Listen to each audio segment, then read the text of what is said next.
Hi guys, up to now we have covered three-phase induction motor. So we saw how a three-phase induction motor worked. There was three-phase winding kept at 120 degree in space. Okay. So when three-phase winding is kept at 120 degree displaced in space, a rotating magnetic field is set up. This rotating magnetic field induced a EMF in rotor. Okay, by cutting the rotor conductor, since it had a relative speed with respect to rotor conductor, there was a EMF induced in the rotor conductor. That EMF caused the current to flow in the rotor conductor. This caused the torque to be produced on the rotor conductors because a current carrying conductor kept in a magnetic field experiences a torque. That is how the induction motor started. So induction motor works on this principle, and now in this lecture we'll start with a single phase induction motor. Okay. So in case of single phase induction motor, since there is only one phase, so there is no rotating magnetic field. That is why it is not self starting. So in this lecture we'll discuss about the operation of single phase induction motor, how does it start, and what modifications are made to the motor to increase the starting torque. So a single phase induction motor, basically we studied about double field revolving or double revolving field theory, in which what we saw, a single MMF, let us say FA, which was Fm sin omega t, we wrote it Fm cos omega t cos theta, was resolved into two components, Fm by 2 cos of theta plus omega t plus cos of theta minus omega t. We said one is the forward rotating MMF wave, other is the backward rotating MMF wave. This one was forward, this one was backward. So in single phase there are two MMF produced, one is rotating forward, other is rotating backward. Now suppose rotor speed is equal to n in forward direction, then slip will be given by ns minus n by ns for forward, but backward field rotates at ns but in the opposite direction. So slip for the backward will be ns plus n by ns, because rotor speed and the speed of backward field are opposite of each other. Okay. So in case of double field revolving theory, the thing is that both the magnetic fields are rotating in opposite direction at the same speed, that is the synchronous speed. But I am assuming rotor is moving in the forward direction. That is just an assumption. Okay. Otherwise, what will happen if you assume in the backward direction, then the direction in which rotor rotates will be by default your forward direction. Okay. So then the notion of forward and backward will reverse. The direction in which rotor will rotate will be forward and the opposite direction will be backward. So SB will be 1 plus n by ns, and SF is 1 minus n by ns. It implies n by ns will be 1 minus SF. That means SB will be 2 minus SF. So if forward slip is F, then the backward slip is 2 minus S. This is one of the most important concepts when it's come to single phase induction motor. Also you can memorize, if we apply a negative sequence currents to the stator winding, then what will happen? The slip of the motor with respect to negative sequence will be 2 minus S, because negative sequence will also produce a opposite rotating MMF wave. So the slip will become 2 minus S. Okay, where S is the slip with respect to the forward rotating MMF wave. Now based on this, if we design the circuit for forward and backward rotating MMF, forward has a slip S and EMF SE. Similarly, backward has a slip 2 minus S, so reactance will be 2 minus SX and EMF will be 2 minus SE. So the current in forward circuit will be SE under root R square plus s square x square. Angle will be minus tan inverse sx by r. This can also be written as E by r by s square plus x square tan inverse sx by r. Similarly, backward current will be E by under root r by 2 minus s whole square plus x square. Angle will be minus tan inverse 2 minus s x by r. Now when the motor starts, slip will be 1 because the speed is 0, slip will be 1. So what will happen is, if you see the forward one, the EMF, the impedance will be r square plus x square. Similarly, in the backward, the impedance will be r square plus x square. That is, both the currents will be equal in magnitude. Now let us talk about the angle. Tan inverse x by r, tan inverse x by r. Keep slip is equal to 1 in both the expressions. You will see the angle of forward as well as backward current becomes equal, as well as the magnitude of forward and backward current becomes equal. Now the field produced by the stator winding, forward and the backward rotating MMF wave. The current that is induced in the rotor will cause armature reaction. Now since the current has the same angle as well as the same magnitude, armature reaction is same for forward and backward field. Since armature reaction is same, the demagnetizing effect will also be same. Why I am saying demagnetizing? Because armature reaction is lagging. Okay. If demagnetizing effect is same on forward as well as reverse magnetic field, both the fields will be decreased by the same magnitude. Thus, the net magnetic field for forward and backward will remain same.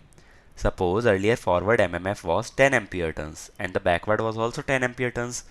Now due to demagnetization, both become 8 ampere turns, but still both are equal. Thus, the torque produced by both MMF wave will also be equal. Hence, net torque, which is equal to forward minus backward, will be 0. Okay. Due to equal armature reaction, the demagnetizing effect is same. Their magnitudes remain equal. So we have to do something so that the demagnetizing effect in both the cases changes, so that there is difference in the flux produced by forward and the backward field, so that the torques are different and there is net torque which can rotate the motor. Now suppose if we give a push to the rotor in the forward direction, then the slip of the rotor will be less than 1 if rotor is rotating in forward direction. If slip is less than 1, this impedance increases. That is, IF will reduce and the angle, this angle increases. What about backward? Slip is greater than 1, less than 1, 2 minus s will decrease. 2 minus s will increase. Earlier slip was 1, so 2 minus s was 1. Now suppose slip is 0.5, 2 minus s will become 1.5. So this term increases. So this impedance reduces. This impedance reduces causes increase in the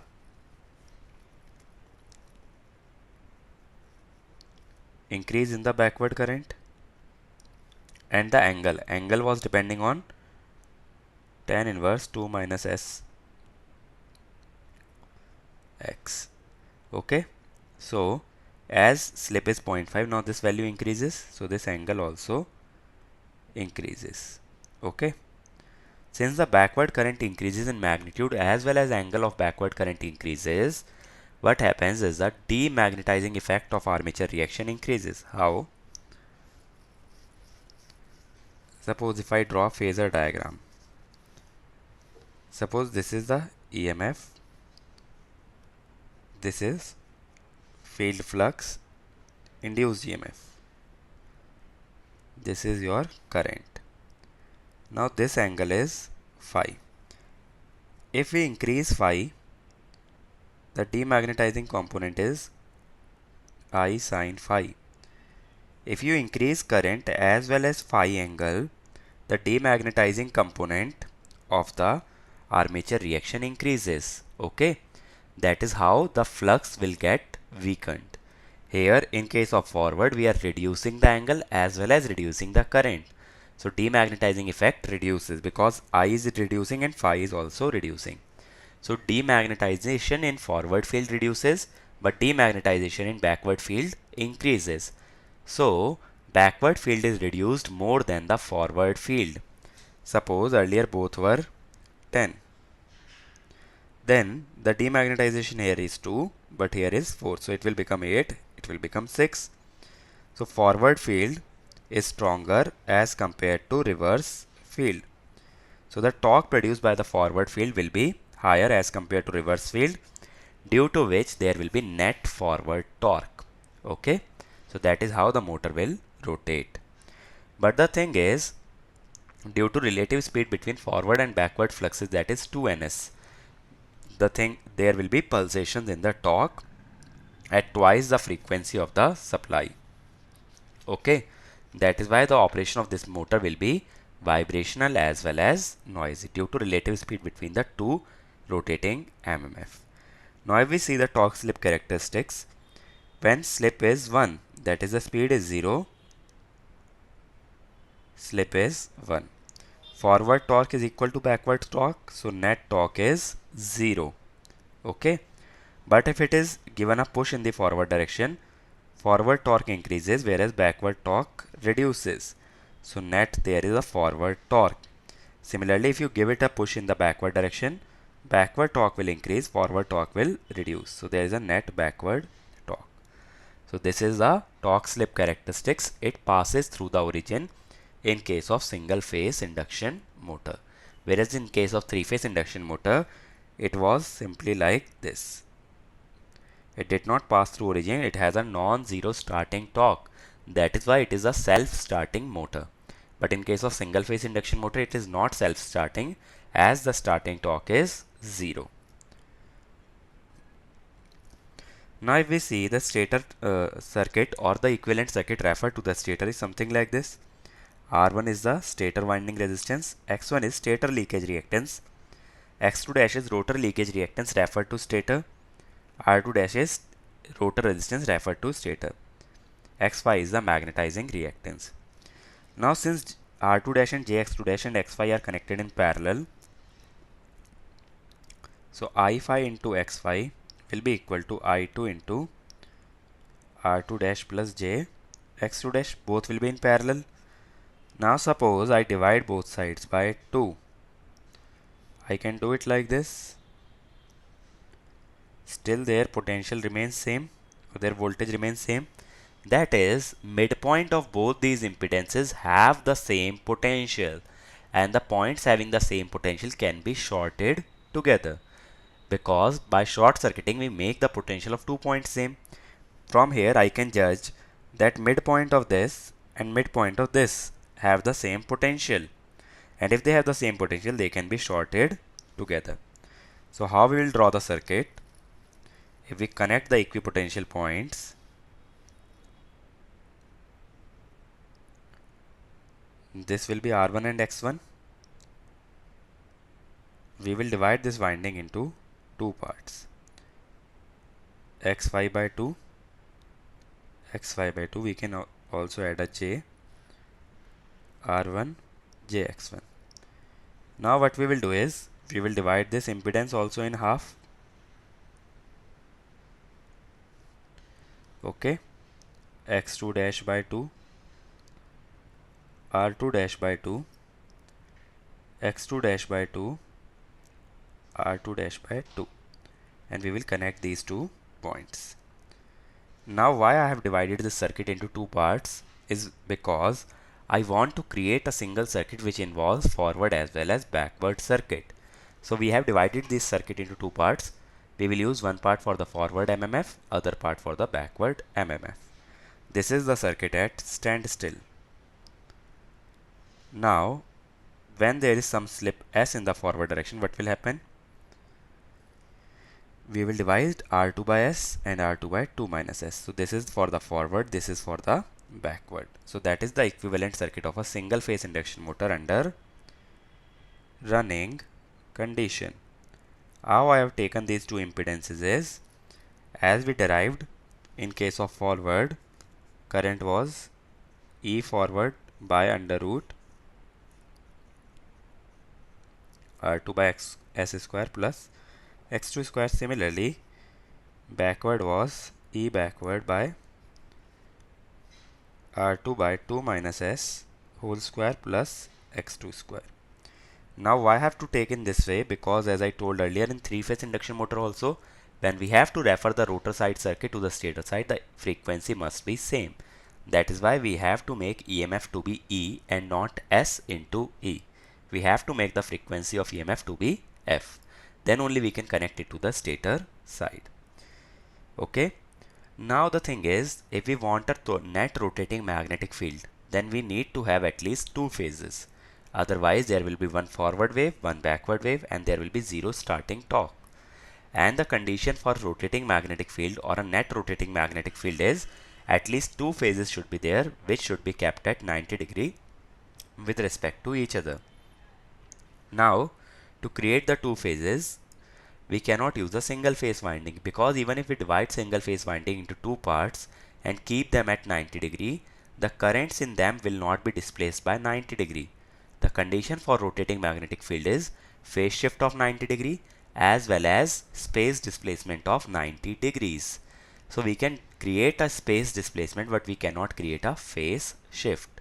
So to create a phase shift, we use an additional winding called as auxiliary winding. Now in that case, our induction motor has two windings. One is the main winding and other is the auxiliary winding or the start winding. Why is it called as the start winding? Because this winding is specifically connected to start the induction motor, and it will be disconnected when the induction motor is under running condition. How do we disconnect the auxiliary winding? Is by means of a centrifugal switch. Now centrifugal force is the force experienced by the body under rotating condition. So when the induction motor is rotating, this switch will experience a centrifugal force, which will cause this switch to get open circuited or to disconnect the auxiliary winding. It is usually implemented at 75% of synchronous speed. Now purpose of auxiliary winding is to create a net rotating magnetic field. How to do that? As you see, the auxiliary winding is kept at 90 degree in space with respect to main winding. So that is, we have fulfilled the space requirement criteria. But now we need to fulfill the phase displacement criteria also. For that, we must have the currents in different phases in main and auxiliary winding. That is, the current carried by main winding should have a different phase as compared to current carried by the auxiliary winding. So here, this is your auxiliary winding and this is my main winding. Auxiliary winding has lesser reactance. So X by R ratio of auxiliary winding is less than X by R ratio of main winding. Okay. Since X by R ratio of auxiliary winding is less, that means power factor angle of auxiliary winding is less than power factor angle of main winding. Due to which, if we consider a single reference, so auxiliary winding current will be like this and main winding current will be like this. They will have different phases and auxiliary winding current will have a better power factor as compared to the main winding. How to have lesser reactance? That is by having lesser number of turns, because inductance is proportional to turns square, and lesser cross sectional area. Lesser cross sectional area will reduce the inductance and increase the resistance. So we will have a few turns of a thin wire. That is what we will use to implement the auxiliary winding. Usually area of cross sectional of auxiliary winding is 25% of cross sectional area of main winding. Okay, that means the resistance of auxiliary will be 4 times the resistance of main winding. So here the thing is, X by R ratio is less, so number of turns of auxiliary are less than number of turns of main, and area of cross section of auxiliary is less than area of cross section of main. So that is how we design the auxiliary winding. This machine is cheapest because here we are not using any capacitor. In the next lecture, we'll discuss about the capacitors, how they are used to improve the starting characteristic. But since here no capacitor is employed, so the cost is less. Now let us look at the torque slip characteristics. The torque speed curve of a single phase induction motor looks something like this. Okay, it starts from 0 torque. But due to auxiliary winding, there will be some starting torque. But at some speed, it will get disconnected. So then only main winding will remain and the characteristics will be like this. So there is an abrupt jump when the centrifugal switch operates. Okay, so these characteristics are due to main plus auxiliary winding.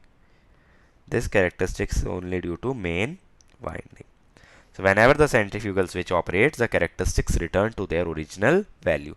But our purpose is served. We have improved the starting characteristics. We have increased the starting torque. So this is usually done at 3/4 of ns. Okay. So these are the torque slip characteristics of single phase induction motor with auxiliary winding. Auxiliary winding has some resistance. That is why it is called as resistance start motor. And why we need to disconnect the auxiliary winding? Because due to resistance of auxiliary winding, there will be some losses in the winding and the efficiency or the running characteristics of the motor will be poor. So we must disconnect this winding once the motor is under running condition, because the purpose of it is only to improve the starting characteristics. So let us summarize what we have covered in this lecture. We first saw single phase induction motor operation. We saw there are two magnetic fields. One is forward, other is backward. And under standstill condition, when slip is 1, flux of forward is same as flux of backward. So torque of forward is same as torque of backward. Thus net torque was 0. Then we looked at equivalent circuit for forward as well as backward fluxes. Then we saw auxiliary winding, how we can make use of auxiliary winding to improve the starting characteristics. So we created a phase difference by having x by r of auxiliary winding less than x by r of main winding, due to which a rotating magnetic field was set up. In the next lecture, we will see what more modifications can be done to the design of machine to further improve the starting characteristics of the induction motor. Otherwise, what will happen is the operation of the induction motor is noisy and vibrational due to pulsating torque.